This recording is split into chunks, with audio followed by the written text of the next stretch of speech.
Om Guru Brahma, Guru Vishnu, Guru Devo Maheshwaraha, Guru Sakshat Parabrahma, Tasmai Shri Gurave Namaha. My salutations to the Sadguru, the Enlightened Master, who bestows upon us the highest wisdom of Atmagnana, self-realization, that liberates us from all bondage and suffering. My pranams to all. Today is day 6. Let us continue our contemplation on the teaching of the Bhagavad Gita. In the last video, we looked at the overview of the second chapter of the Bhagavad Gita, which is called as Sankhya Yoga, which we saw that is a summary of the 18 chapters of the Bhagavad Gita. We also saw in the Sankhya Yoga, Sri Krishna mention the principles of karma, the teaching of Karma Yoga. Sankhya Yoga had 4 themes, which were covered in the previous video. Today, we'll look at the third chapter, which is Karma Yoga, the path of action. Before we actually get into this chapter, path of action, we must first be clear again about where does this path lead to? This path or any other path that's going to come later, be it Karma Yoga, Bhakti Yoga, Gnana Yoga, Kriya Yoga, Hatha Yoga, all these paths are all directed towards Atmagnana, the self, realization of the self. That is the destination. That is our true home. Akashat patitam toyam sagaram pratigacchati. Like just the way all the rivers join and go meet the ocean and merge into the ocean, all these various paths that Sri Krishna is outlining lead to Parabrahman. That Parabrahman is known as pure consciousness. You can call it as God, Nirvana, awareness, Atmagnana, Atman, Brahman. Here these are all synonymous. So let us look at Karma Yoga. So Sri Krishna is telling about, he gave the teaching of Karma Yoga and Atmagnana in the second chapter, the Sankhya Yoga. The Karma Yoga starts off with the confusion of Arjuna. Vyamishreneva vakyena. You have told me 2 different things and I'm confused between them. You tell me that the self is, that I am in reality the Atman, the self, and the self is not born, it does not die, it does not do anything, it has no karma, it is untouched by anything, no matter what happens to the body, nothing happens to the self. That's what you say on one hand. On the other hand, you ask me to perform action as service. I'm confused. So what should I do? Should I contemplate on the self and realize the self, or should I spend my time in action, in service? What should I focus on? Now, Sri Krishna starts, the teaching of Karma Yoga starts as a clarification and answer to this question that Arjuna has raised.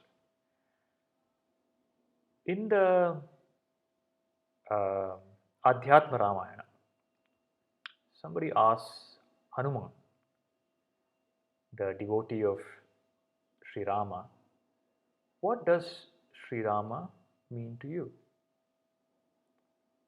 Hanuman says, when I have my eyes open and when I feel that I am this body and I'm interacting with the world, Sri Rama is my master, I am his servant. When I sit in dhyana, in meditation, in silence, I experience that I'm very, very close to Sri Rama. Sri Rama is no longer the body, I am no longer the body. We are energies and we are very, very close. And if I go deeper, if I allow myself to go deeper, and my mind becomes absolutely silent and tranquil and calm, then I no longer exist. I, as an individual, Hanuman, is not there. Sri Rama alone is. The water alone is. No other wave, no identification, no individual. So when I am identified as the body, I am the doer. When I am absorbed in the self, when the mind is absolutely peaceful, fully aware and absolutely peaceful, then there is no individual. There is pure consciousness alone, Sri Ram. And Sri Krishna tries to bring out this teaching of how you should take up the attitude of Karma Yoga when you are identified with the body, when you feel that you're an individual, when you have a sense of doership, that I am the one who's doing, then it is Karma Yoga. But if somebody has progressed and proceeded after this stage, or probably because of the teaching, and they have understood it and realized it, they can directly become absorbed in the self through gnana. So he starts off, his answer starts off by saying, Lokesmin dvivida nishta pura prokta maya naga gnana yogena sankhyanam karma yogena yogina. There are two paths. One is the path of Sankhya, also called the path of Gnana. The other is the path of Karma, for the Karma yogis. Those who still feel the sense of doership and they have a strong attachment to I am, the feeling of I am, this body and mind. There is a beautiful story in the Purana that actually explains this shloka that Sri Krishna that we just heard, Lokesmin Vividhanishta. The story is of the family of Shiva. Shiva and Parvati are sitting in Kailasa. They have two children, Sri Ganesha and Subramanya.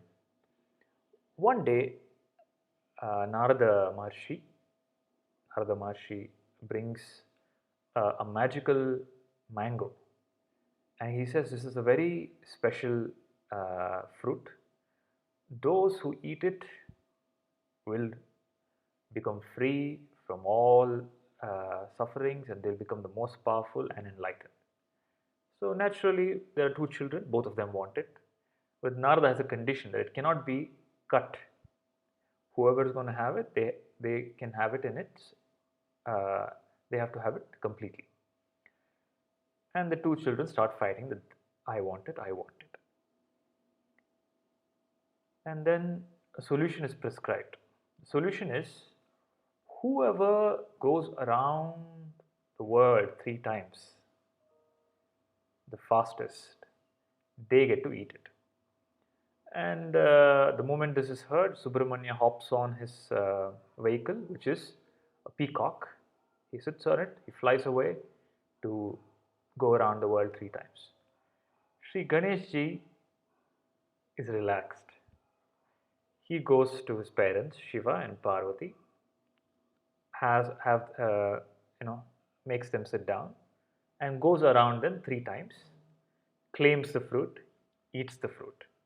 After a long time, Subramanya comes back after he's completed the 3 rounds across the world, and he comes to find that Sri Ganeshji has already had the fruit. This story is the explanation of this shloka. There are 2 paths, the path of Sankhya or the path of Sri Ganeshji, Gnana, and the path of Karma or the path of Sri Subramanya. The Karma Yoga is moving in the world, through the world, in the service of the world. The path of Gnana is going around Shiva and Parvati. And Shiva and Parvati here represent consciousness and energy. Shiva also represents the Sadguru, keeping the mind on not the physical form of the Guru, but the teachings of enlightenment. Without having to go anywhere, just Shravana, just keeping the mind, just hearing, listening to the teaching and moving around it. Moving around it symbolizes the process of what is called in Vedanta as nididhyasa, to contemplate on the higher, to inquire into what is reality, what is not, to inquire into your own true nature. And this, when it's uh, when somebody goes through this process of inquiry, they get the fruit, which is mukti, nirvana, enlightenment.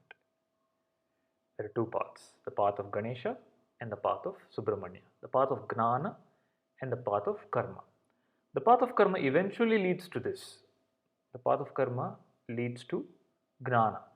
Karma is just to for you to express and become free from the sense of I am the doer. So, what are the teachings of Karma Yoga? The teachings of Karma Yoga are very simple. First thing, whatever action you do, and you have to perform action. You cannot exist in the world without doing actions. You have to do actions for your survival, mostly for your survival, and later your actions of expression. You have some tendencies, some nature you want to express, you want to take care. After you've taken care of yourself and your family, you want to do more. So all these natural tendencies arise and you have to fulfill all of them. You cannot sit idle. You have to act, you have to move, you have to go on performing action. So whatever action you have to do, any action, doesn't matter what action, perform all your action as an offering to the divine. Everything, if you look at existence, everything in existence performs its action as with an attitude of offering. So the ocean offers the water to the clouds. The cloud comes back and offers the rain to the land. The land offers whatever it grows, the trees and the plants, and the trees offer fruits. Nothing is keeping, nothing in nature is keeping things for itself, and not more than what it wants. But when this chain gets broken, when you start, uh, when this whole cycle of action of offering becomes action of offering to your own selfish interest, then then you're out of tune with nature. Then suffering comes, pain comes, disease comes. So many things happen to the body and the mind and life. So very simple. Whatever you do it as an offering to the whole, the existence. Simple example. So you're working in some office. Don't have to change, don't have to, this is not about giving up what you're doing and going and doing something like a social cause or a service to the poor, nothing of those sorts. If that is possible, please do that. But here the teaching is wherever you are. Here the teaching is to Arjuna. Arjuna is expected, you are a warrior, and let's say in our case, I'm taking an example of somebody's in an office. When you perform the action, have the attitude, this is my offering to Bhagwan, this is my offering to the whole. How? Whatever I'm doing will help the business. And when the business grows, there is more employment. The country grows.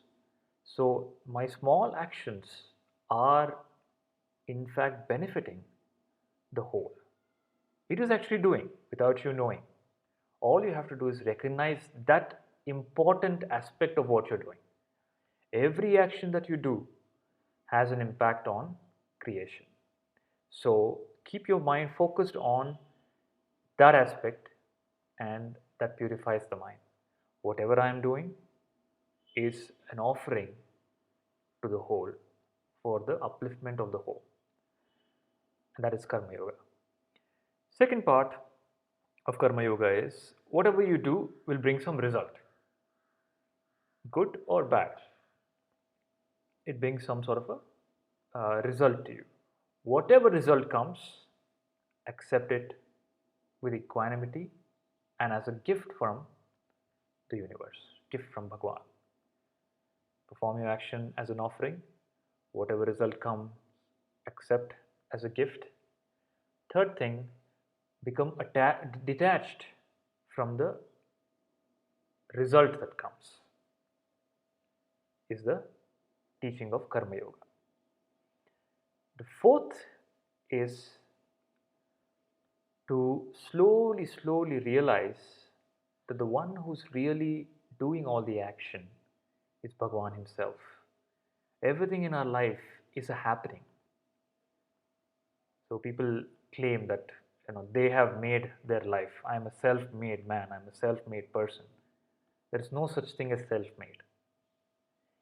There is nothing that we can do without collaboration, contribution, support from the extended whole, from by the grace of Bhagwan through many people, incidences, opportunities.